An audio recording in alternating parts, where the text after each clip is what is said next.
اعوذ باللہ من الشیطان الرجیم بسم اللہ الرحمن الرحیم رضیت باللہ ربہ وبالاسلام دینا وبمحمد صلی اللہ علیہ وآلہ وسلم نبی و رسولہ قال اللہ تبارک و تعالی فی القرآن المجید ان الدین عند اللہ الاسلام صدق اللہ العظیم وصدق رسولہ النبی الکریم ونحن علی ذلک من الشاہدین والشاکرین والحمد للہ رب العالمین۔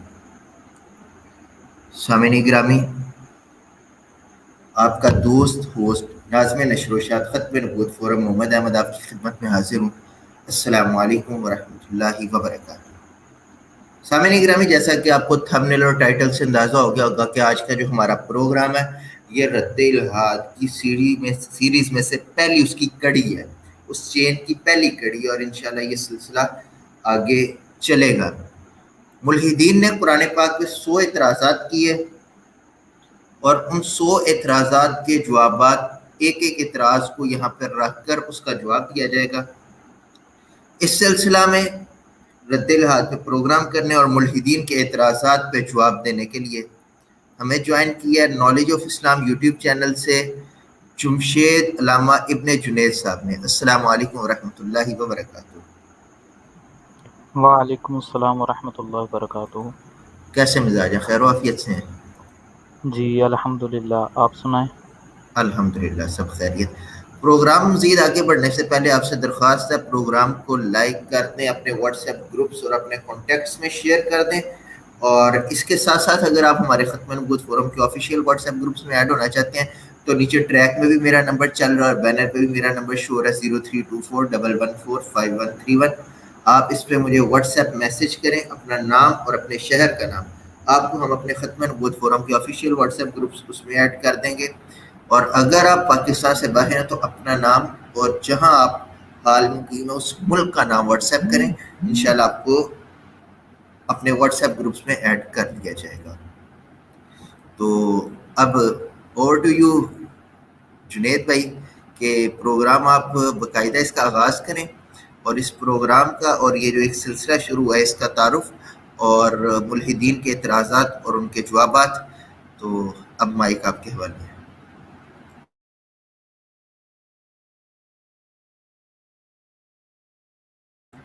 جمشید بھائی آپ کا۔ الحمدللہ رب العالمین۔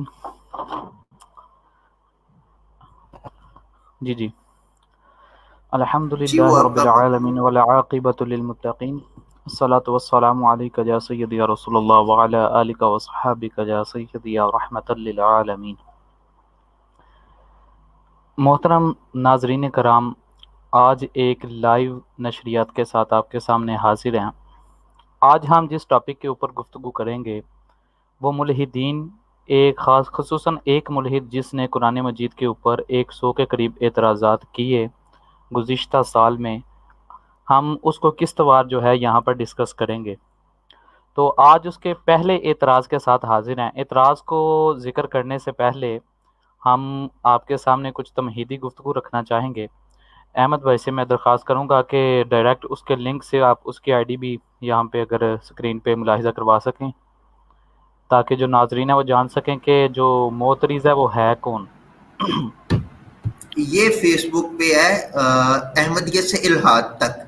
یہاں پر تھوڑی سی میں گزارشات کر دوں، پھر اس کے بعد جنید بھائی جو فرمانا چاہیں گے کہ یہ احمدیت سے الحاد تک، یہاں سے میں زیادہ تعارف نہیں ہے یہ کون بندہ اور یہ پیج گروپ کس کا ہے، لیکن کیونکہ جنید بھائی نے 1 سال مسلسل اس پہ ورکنگ کی، ان کے علم میں ہوگا، یہ آپ کو بتائیں گے۔ لیکن یہاں سے نام سے ہی واضح ہوتا ہے کہ یہ بندے نے قادیانیت چھوڑی اور ملحد ہوا، ٹھیک ہے۔ اور جیسا کہ ہم پہلے آپ کو کہتے ہیں کہ جو الحاد ہے نا یہ قادیانیت کی ماں ہے۔ قادیانیوں میں اور الحاد میں، ملحدین میں، ابھی ہارڈلی آدھا گھنٹہ پہلے ہمارا جو واٹس ایپ کا گروپ ہے مسلم احمدی مکالمہ گروپ جس میں ڈیبیٹ کرتے ہیں قادیانیوں کے ساتھ، اس میں یہی گفتگو ہو رہی تھی کہ ایک بندہ آیا اور اس نے اپنا نام رسول اللہ رکھا ہوا تھا اور وائس چینج کر کے بات کر رہا تھا کہ صاف پتہ چل رہا تھا اس نے وائس چینجر لگایا ہوا ہے، اور کیا اپنے آپ کو مرزائی رہا تھا۔ جبکہ وہ ملحد تھا تو ایک ساتھی کہنے لگے کہ یہ ہے، تو میں نے کہا نہیں یہ ملحد ہے، تو وہ کہنے لگے، فرمانے لگے کہ یہ قادیانی ہے۔ تو میں نے ان سے یہی عرض کیا تھا کہ الحاد میں اور قادیانیت میں بالکل ایک باریک سا پردہ، بلکہ بہت بہت کم فاصلہ، بہت یہ قریب ڈر ہے. تو قادیانیوں میں سے بھی جو لوگ قادیانیت چھوڑتے ہیں وہ میکسیمم ملحد ہو جاتے ہیں. گوگل اور انٹرنیٹ کی دنیا میں آپ رہتے ہیں، آپ خود اس بات کی تحقیق کر سکتے ہیں. اب اس بندے نے بھی قادیانیت چھوڑی اور ملحد ہو گیا. سوال یہ پیدا ہوتا ہے کہ جو لوگ قادیانیت چھوڑتے ہیں وہ ملحد کیوں ہوتے ہیں، اسلام کیوں نہیں قبول کرتے؟ اس کی ایک وجہ جو میرے ذہن میں وہ یہ ہے کہ جب وہ قادیانی ہوتے ہیں تو انہیں بتایا جاتا ہے دیکھو سب سے اچھے ہم ہیں، سب سے اعلیٰ اخلاق والے اور اعلیٰ کردار والے ہم ہیں، اور جس مذہب پر ہم قائم ہیں وہ با کمال ہے، اس میں کسی قسم کا نقص نہیں. اور باقی مسلمان یہ تو دیکھو یہ گندے ہیں، یہ لڑتے ہیں، یہ وہ، ان کا جو ہے ایک غلط چہرہ دکھایا جاتا ہے مسلمانوں کا. اب جو قادیانیت میں تحقیق کرتا ہے اور وہ اس رزلٹ پہ پہنچتا ہے کہ یار یہ تو دجل اور فریب ہے، اب وہ گمراہ اس پوائنٹ پہ آ کے ہوتا ہے کہ وہ کہتا ہے یار یہ تو دجل اور فریب ہے، جبکہ یہ سب سے اچھا نظام ہے.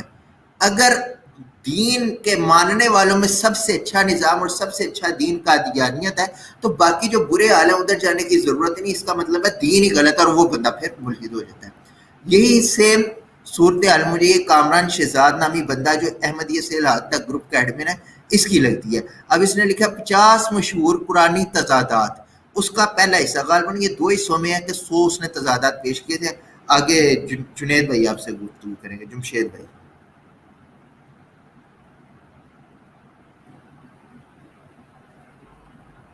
جی جی شکریہ. اچھا، جیسے کہ ابتدائی گفتگو تو احمد بھائی نے یہاں پہ کر دی، تو اب آگے میں مزید جو ہے پروگرام کو آگے لے کے چلتا ہوں. یہ جیسے کہ آپ اسکرین پہ دیکھ سکتے ہیں گروپ کا نام ہے احمدیت سے الحاد تک. یہ 1 سال قبل میں نے اس گروپ کو جوائن کیا تھا. اصل میں اس کا نام کچھ اور تھا، غالباً الحاد کی دنیا اس کا نام تھا جہاں تک مجھے غالب یقین ہے. تو اس کا نام اب انہوں نے تبدیل کر دیا احمدیت سے الحاد تک. اس کی حقیقت کیا ہے کہ اس کا یہ جو مین ایڈمن ہے نا کامران شہزاد نامی، یہ اس کا مین جو مرکزی ایڈمن ہے وہ یہی ہے. اس کے علاوہ بھی دیگر جو ہیں وہ کیا کہتے ہیں ان کو ایڈمنز جو ہیں وہ ملحدی ہیں، ایتھیسٹ. تو اس نے کیا کیا، اس نے سب سے پہلے ایک پی ڈی ایف کی صورت میں ایک کتاب لکھی جس کا نام اس نے یہی ٹائٹل دیا جو گروپ کا نام ہے احمدیت سے الحاد تک. اب کیا اس نے کیا جناب، اس کے اندر مختلف اپنی طرف سے باتیں بنا کر من گڑت چیزیں. پہلے کہتا ہے جی میں مسلمان تھا، پھر کہتا ہے جی میں مسلمان ہونے کے بعد میں نے مسلمانوں سے قادیانیوں کو اچھا پایا. اس طرح کی باتیں کر کے جناب یہ کہتا ہے جی میں احمدیت کی طرف مائل ہو گیا. اس کے بعد کہتا ہے جی احمدیت بھی دھوکہ ہے، فریب ہے، ایسے ہے ویسے ہے. پھر یہ جناب الحاد کی طرف سیڑھیاں چڑھتے ہوئے یہ ملحد بن گیا. پھر اس نے جناب یہ دیکھیں ٹائٹل اس نے کیا دیا ہے، 50 مشہور قرآنی تضادات. 50 مشہور قرآنی تضادات کے آگے لکھا ہے پہلا حصہ. یہ اصل میں 2 حصوں میں ہے، ایک حصے میں 50 ایک حصے میں 50، یعنی کل 100 اعتراضات جو ہیں اس نے قائم کیے ہیں. تو ان کا تحریری جواب جو ہے وہ 1 سال قبل دے دیا گیا ہے، جس کا ہم کہتے ہیں کہ صحرا جو ہے وہ محترم شاہ جان اقبال صاحب کے سر کو جاتا ہے، کیونکہ ان کی محنت کے ساتھ یہ کام جو ہے تکمیل کو پہنچا تھا. ان کا تعارف بھی میں کرواؤں گا آئندہ جو آنے والی ویڈیوز ہوں گی. تو چلتے ہیں آگے اس کی گفتگو کی طرف. احمد بھائی آپ وہ سورۃ النساء کی آیت نمبر جو 82 ہے اس کو یہاں پہ ذرا شیئر کیجیے گا، اس کے بعد پھر دوبارہ یہی پوسٹ لگائیے گا. جی میں کرتا ہوں. سورۃ النساء کی آیت نمبر 82، یہ سورۃ النساء آیت نمبر 82. جی اس اگر کے کہتے ہیں اندر تو زوم کر دیتا ہوں تھوڑا سا. جی زوم کر لیں تاکہ ناظرین کے لیے آسانی ہو جائے. اچھا ناظرین یہ دیکھیں ذرا اس آیا مقدسہ کی طرف. یہ آیت مبارکہ کا اس نے اس کو سہارا بنایا، اس کو بنیاد بنایا. اس آیت کو پیش کرنے کے بعد اس نے 50 اور 50 یعنی کل 100 اعتراضات قرآن مجید کے اوپر کی. پہلے اس آیت کو دیکھ لیتے ہیں. آیت کیا؟ افلا يتدبرون القرآن ولو كان من عند غیر اللہ لوجدوا فیہ اختلافا کثیرا. کیا وہ لوگ قرآن میں غور و فکر نہیں کرتے؟ اگر یہ اللہ کے علاوہ کسی اور کی طرف سے ہوتا تو ضرور وہ اس میں بہت زیادہ اختلاف پاتے. اب اس نے کیا کیا ہے جناب، جو دجل کاری کی ہے وہ یہ کی ہے کہ اس نے 2 آیتیں لی قرآن مجید سے ہر اعتراض کے اندر. ان دو آیتوں کو پیش کرنے کے بعد اس نے کہا جی یہ دونوں کے اندر تضاد پایا جا رہا ہے، لہٰذا اللہ تعالیٰ کا جو قرآن مجید میں دعویٰ ہے کہ اگر اللہ کے علاوہ یہ کسی اور کی طرف سے ہوتی تو اس میں بہت زیادہ اختلاف پایا جاتا، تو وہ سو اعتراض کر کے کہتا ہے جناب یہ دیکھو کتنا زیادہ اس میں اختلاف پایا جا رہا ہے، لہٰذا یہ اللہ کی کتاب نہیں، معاذ اللہ۔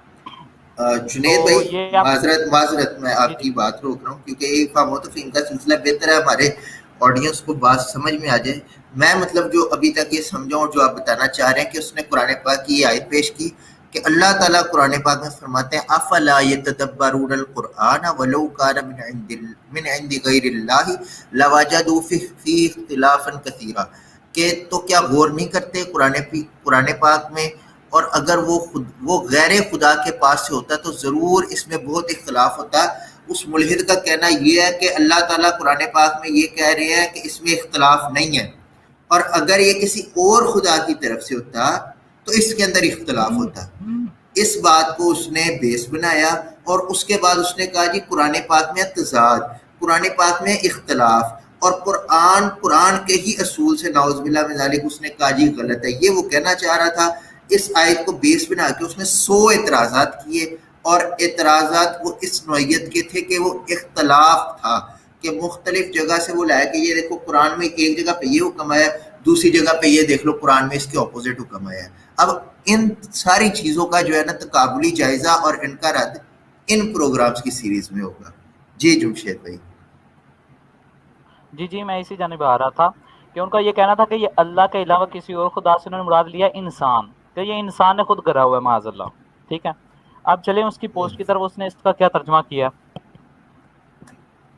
ہاں جی یہ لے۔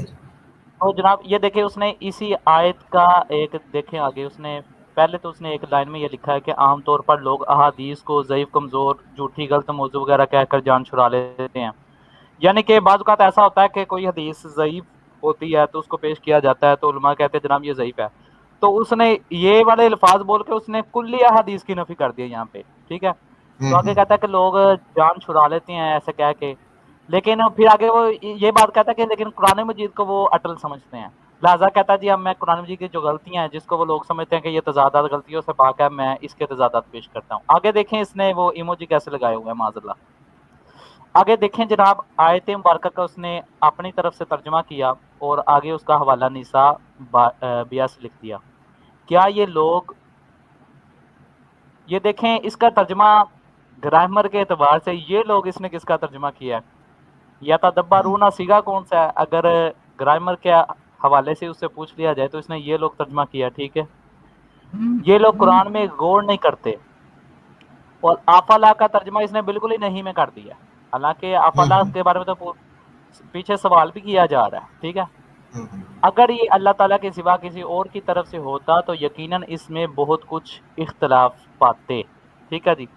تو مین مرکزی اس نے اس آیہ مبارکہ کو جو ہے اس نے بیس بنایا، پھر اس کے اوپر اس نے اعتراضات کا سلسلہ شروع کیا۔ تو چلیں آئیں، آپ کو مجھے امید ہے کہ تمہیدی گفتگو سمجھ آ گئی ہوگی، اب ہم اپنے پہلے جو مین جو پوائنٹ ہے اس کے اوپر چلتے ہیں۔ سب سے پہلے جناب اس نے سورۃ القلم کی آیت مبارکہ نمبر 10 کا سہارا لیا، اور اس کو بھی پورا ذکر نہیں کیا بلکہ اس کے چند الفاظ کو اس نے ذکر کیا۔ یہ لکھا ہوا ہے وَلَا تُطِعْ كُلَّ حَلَّافٍ مَّهِينٍ، وَلَا تُطِعْ، آپ جانتے ہیں کہ سیاق و سباق سے کسی چیز کو کاٹ کر پیش کرنا کتنی بڑی زیادتی والا کام ہے۔ اس نے وہی کیا، وَلَا تُطِعْ کو کاٹ دیا، پچھلی تمام آیات کو کاٹ دیا، آگے کیا کہتا ہے، صرف 3 الفاظ کُلَّ حَلَّافٍ مَّهِينٍ اس نے اپنی پوسٹ کے اندر ذکر کیے، اور جناب کہتا ہے کہ اس کا ترجمہ بھی پھر اس نے خود ساختہ کیا اپنی طرف سے، گرامر کا تو چلو اعتبار نہیں کیا، چلو ہم کہہ لیں گے جناب یہ بندہ فصیح نہیں ہے یا ایسے ہے ویسے ہے، تو چلو اس نے ترجمہ درست نہیں کیا، تو جناب وہ گرامر سے تو دور، وہ تو کسی اعتبار سے بھی نہیں مل سکتا ترجمہ، ٹھیک ہے۔ اس کی طرف ہم بعد میں چلتے ہیں، پہلے میں آپ کو اس کا اعتراض سمجھا دوں۔ کہتا ہے جی یہاں پہ کل حلاف مہین، اس کا ترجمہ بقول اس کے ہر قسمیں اٹھانے والا ذلیل ہوتا ہے، اس نے یہ ترجمہ کیا ہے ہر قسمیں اٹھانے والا ذلیل ہوتا ہے۔ اب اس کے بعد کیا کرتا ہے جناب، سورۃ الشمس اس کی پہلی 6 آیات کو پیش کرتا ہے، والشمس وضحاها والقمر اذا تلاها۔ یہاں پہ آپ دیکھیں بالترتیب اللہ رب العزت نے ابتدائی جو 6 تقریباً آیات ہیں ان کے اندر ہر آیت کو شروع کرتے وقت جو جملہ ہے وہ قسمیہ شروع کیا گیا، یعنی واو قسمیہ کو ذکر کر کے جملے کو قسمیہ بنایا۔ اب وہ کہتا ہے جناب کہ اس کے اندر اختلاف یہ پایا جا رہا ہے کہ ایک جگہ پر کہا گیا کہ ہر قسمیں اٹھانے والا ذلیل ہوتا ہے، اور دوسری جانب اللہ رب العزت نے خود قسمیں اٹھائیں، لہٰذا وہ کہتا ہے جی جناب یہ دونوں آپس میں جو باہم متضاد ثابت ہوتی ہیں، لہٰذا یہ اللہ کے علاوہ کسی اور کی طرف سے ہے۔ چلیں اب اس کے اعتراض کو ہم دیکھتے ہیں۔ احمد بھائی اس کی پوسٹ کی طرف چلیں جی۔ اب یہاں پہ اس نے ترجمہ دیکھیں سورۃ القلم آیت نمبر 10 کا کیا کیا ہے، یہ تھوڑا سا زوم کر دیں اگر ہو سکے تو۔ ہاں جی، قسمیں کھانے والے ذلیل کی بات نہ ماننا، ادھر ٹھیک ہے۔ اب اس نے یہاں پہ کیا ترجمہ کیا جناب، کہتا ہے کہ زیادہ قسمیں کھانے والے ذلیل کی آپ نے باتیں نہیں ماننی۔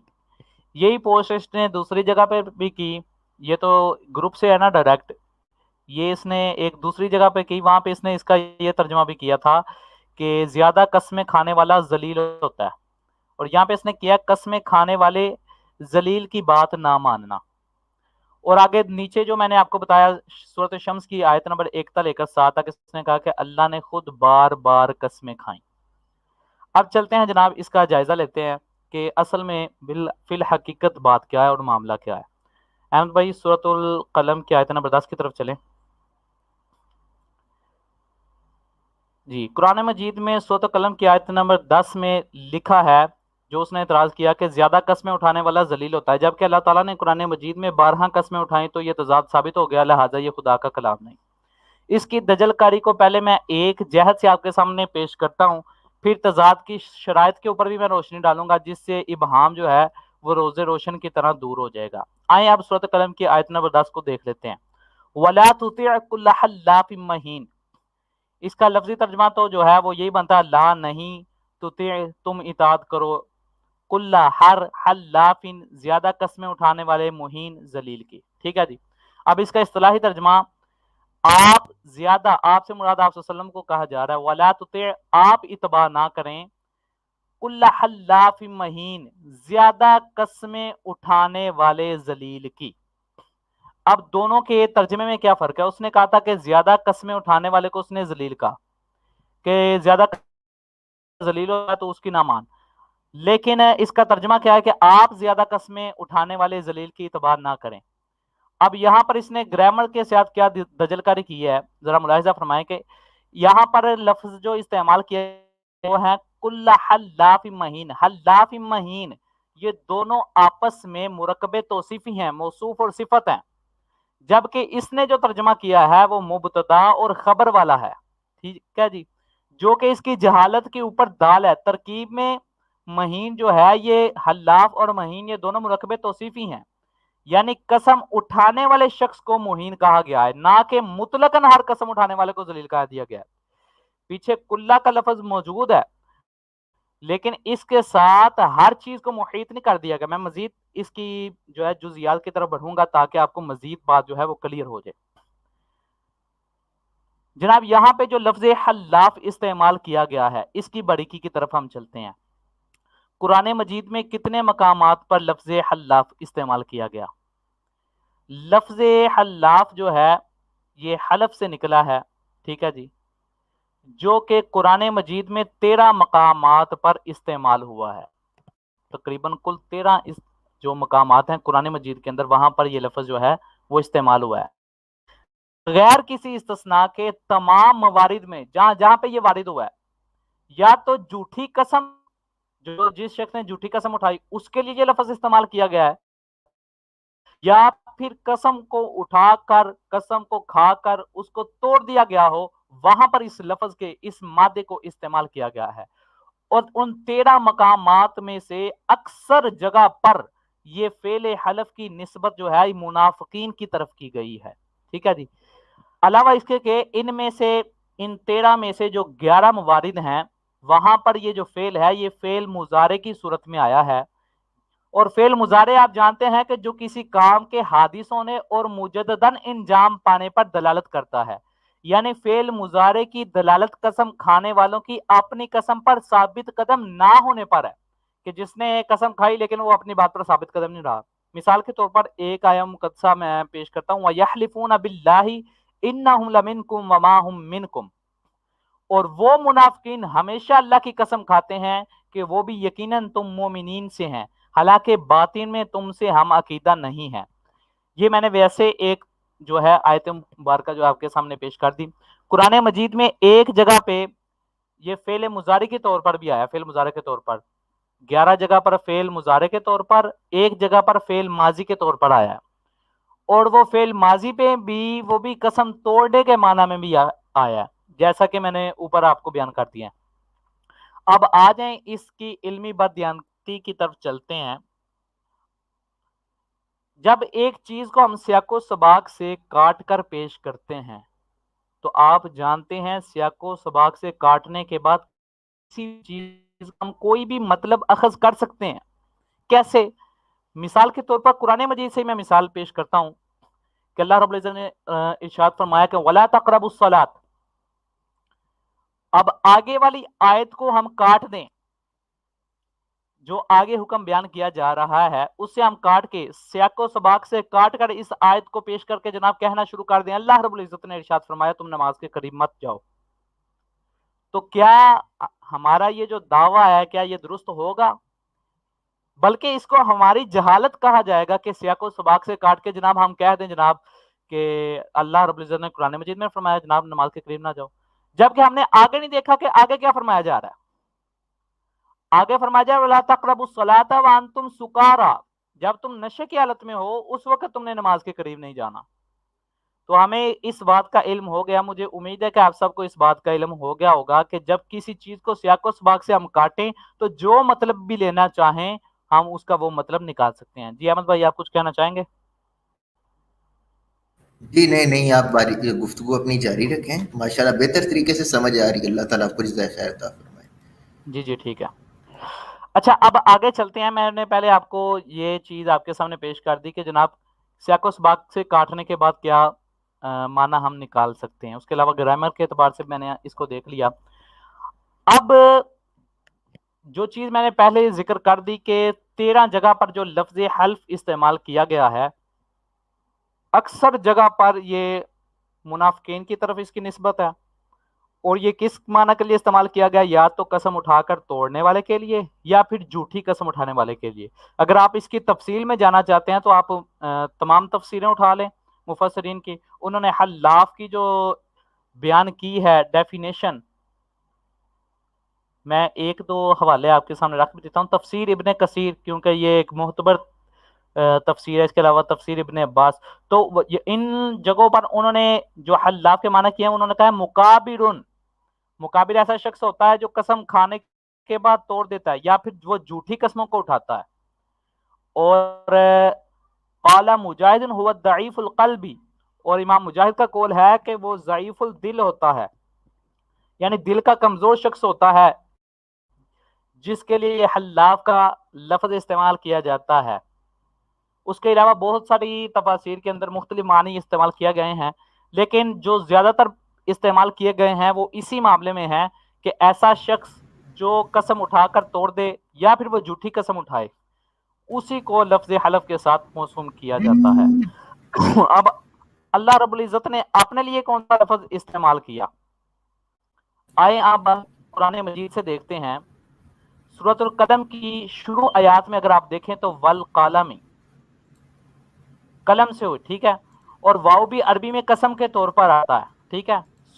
اگر حلف کا معنی وہ ہو جو کہ موترز لے رہا ہے, چاہیے تو یہ تھا پھر کہ سورۃ القلم کی ابتدا بھی اسی لفظ سے ہوتی, چاہیے تو یہ تھا کہ قرآن مجید میں جگہ جگہ پر کہیں اور جگہ پر اس لفظ کی نسبت اللہ کی طرف ہی ہو جاتی.